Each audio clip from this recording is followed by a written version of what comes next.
The moment a seagull seized me by the throat, the salty sea wind was filled with nothing but the sound of shattering feathers. Everyone says, I am the most wretched creature on this shore, stolen from hunted, forced to bow my head in submission without even the right to fight back. But what they don't know is that behind every bowed head and fleeing shadow, I hide a defiance. I refuse silverfish in my beak is the lifeline of my chicks in the tide. I am an Atlantic puffin, and my home lies in the cliff crevices of the Rocky Islands, deep in the Gibraltar Strait.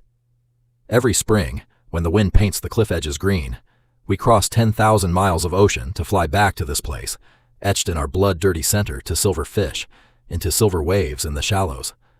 They are the pulse of the ocean and the sole foundation of my family's survival. My mate and I guard the same tidal cave. Never straying year, we take one partner for life, keep one home, and each year pour everything into raising one chick. But the short flight from the sea back to the cave is the most treacherous journey I make in my life. A seagull is twice my size, like a hulking mountain bully hanging in mid-air, diving straight at me the moment it spots a fish. In Atlantic puffin, when hit head-on, escape only twists desperately toward the cliff face, hoping to get one step closer to home before the fish is taken harder to guard against than the brazen gulls or the black-headed kites lurking in the shadows of cliff crevices, waiting for the split-second con. I let my guard down to strike, snatching the fish right from my beak. This shore hides countless ambushes. Every return from fishing is a life-or-death gamble. That day is still crystal clear in my memory. I flew back with a mouthful of fish oil and a longing for home. The moment I landed on the rocky ledge of the cliff's edge, dozens of black-headed kites swarmed in with a raucous cry.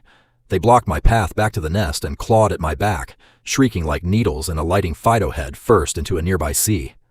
Anemone burrow barely escaping the attack, but they were so startled that they quickly realized this wasn't my home.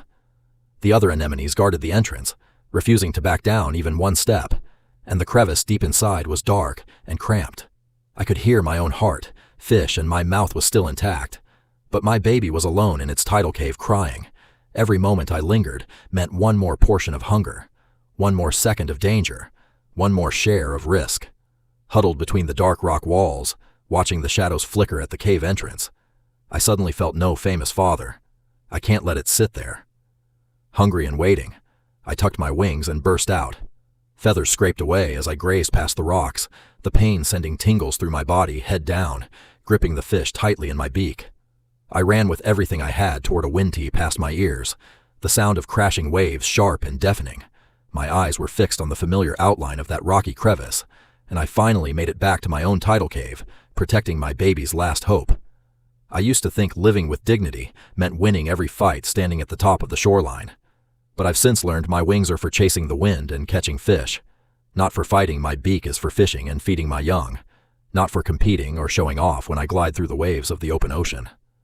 I am the freesat of hunters when I dodge and weave along the cliff's edge. I am the most authentic of father. Perhaps this whole life will be spent in struggle and circling. Perhaps I'll never be the strongest one on the shore. But so what as long as my baby is still waiting in the cave, as long as the fish in my beak can reach his side, even scraped raw with feathers torn away, it's all worth it. My eyes will always shine bright, and my wings will always point toward home. The most moving perseverance is never about defeating every opponent. It's about swallowing all the hardship and still steadily delivering hope to your child,